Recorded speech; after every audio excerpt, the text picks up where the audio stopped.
اچھا تو بچوں، اب ہم نے پڑھ لیا کہ اللہ تعالیٰ پر ایمان کا کیا مطلب ہے۔ اب اگلا ٹاپک ہے توحید۔ توحید معنی و مفہوم۔ توحید کے معنی اللہ تعالیٰ کے ایک ہونے پر یقین کرنا، یعنی اللہ تعالیٰ کو واحد، یکتا اور ایک ماننا اور ایک جاننا ہے، اور اللہ تعالیٰ کی ذات و صفات میں کسی غیر کو شریک نہ کرنا ہے۔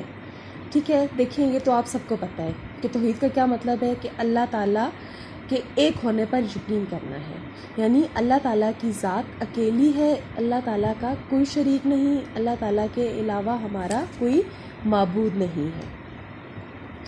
عقیدہ توحید ایمان کی بنیاد ہے۔ اسلام میں اس کی سب سے زیادہ اہمیت ہے۔ تمام انبیاء علیہ السلام یہی تعلیم لے کر دنیا میں آئے۔ توحید کے بارے میں ارشاد باری تعالیٰ ہے، دیکھا آپ کو پہلے بھی بتایا گیا ہے کہ تمام انبیاء کرام جو آئے، جو تشریف لائے دنیا میں، ان کا مقصد کیا تھا کہ اللہ تعالیٰ کے احکامات کے بارے میں بتانا اور اللہ تعالیٰ کی وحدانیت کے بارے میں یقین دلانا ہے۔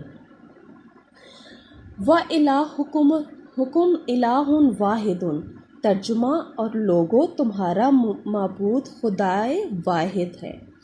لَيْسَ كَمِثْلِهِ شَيْءٌ، ترجمہ اور اس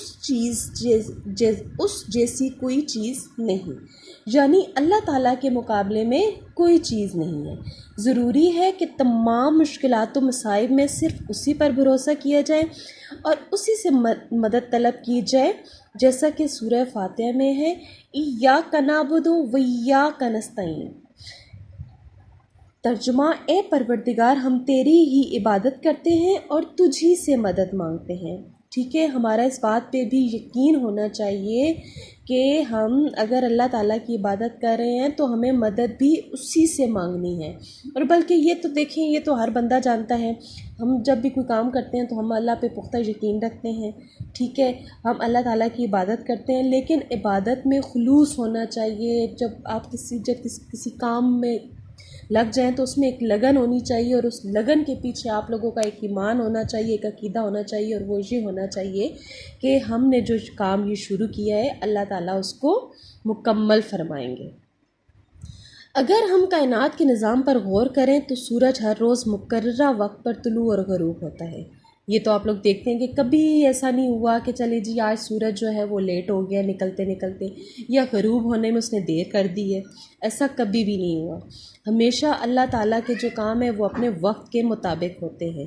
ستارے اپنے اپنے راستوں پر ایک دوسرے سے ٹکرائے بغیر چلتے رہتے ہیں، چاند کی منزلیں مقرر ہیں، موسم بدلتے اور لوٹ کر آتے رہتے ہیں۔ ایسے ہی ہوتا ہے، دیکھیں چاند کی منزلیں مقرر ہیں، جب وہ اپنے وقت پر نکلتا ہے اپنے وقت، اور کیا ہے کہ جتنا ٹائم اب ایک چاند ہے اس نے اپنا ٹائم مقررہ وقت پورا کرنا ہے، اور وہ اپنا وقت پورا کر کے وہ چاند جو ہے وہ ختم ہو جاتا ہے، اور موسم بدلتے اور لوٹ کر آتے رہتے ہیں۔ ایسے ہی آپ نے دیکھا ہوگا کہ بہار، خزاں، گرمی، سردی، یہ تمام موسم اللہ تعالیٰ نے ہمیں دیے ہیں، اور یہ کیا ہے کہ یہ اپنے وقت پر آتے ہیں۔ یہ سارا نظام خود بخود نہیں چل رہا، یقیناً کوئی ہستی ہے جو اس نظام کو چلا رہی ہے۔ اس میں بھی کوئی شک نہیں ہے کہ اللہ تعالیٰ کی جو ذات ہے وہ موجود ہے، جو اس تمام نظام کو چلا رہی ہے، ورنہ اس کے بغیر تو یہ نظام کبھی بھی نہیں چل سکتا، کیونکہ کسی بھی نظام کو چلانے کے لیے کسی نہ کسی کا ہونا تو ضروری ہوتا ہے نا۔ تو اسی طرح یہ تمام کائنات کا جو نظام چل رہا ہے اس کو چلانے والی ذات وہ واحد ہے۔ کون سی ذات ہے؟ اللہ تعالیٰ کی ذات ہے۔ اگر اس کی خدائی میں کوئی اور اس کا شریک ہوتا تو کبھی نہ کبھی کسی نہ کسی بات پر اختلاف ضرور ہوتا۔ ایسا ہی ہے، اب دیکھیں اب جب دو انسان مل کے کام کر رہے ہوتے ہیں تو ایک کہتا ہے کہ اس طریقے سے کرو، دوسرا کہتا ہے کہ اس طریقے سے کرو، ایسا ہی ہوتا ہے نا۔ لیکن کیا ہے کہ کائنات کا نظام جو ہے وہ واحد ہستی چلا رہی ہے، لیکن اگر دو ہستیاں ہوتی ہیں اس نظام کو چلانے والی تو ان کا آپس میں تضاد رہتا، اختلاف رہتا۔ مختصر یہ کہ اللہ تعالیٰ کی ذات یکتا ہے، اس کا کوئی شریک نہیں، وہی خالق و مالک ہے، ہماری زندگی اور موت اسی کے ہاتھ میں ہے۔ اس میں بھی کوئی شک نہیں ہے کہ اللہ تعالیٰ کی جو ذات ہے وہی ہماری زندگی اور موت پر قادر ہے، ہماری تمام ضرورتیں وہی پوری کرتے ہیں، اس لیے ہمیں صرف اسی کی عبادت کرنی چاہیے۔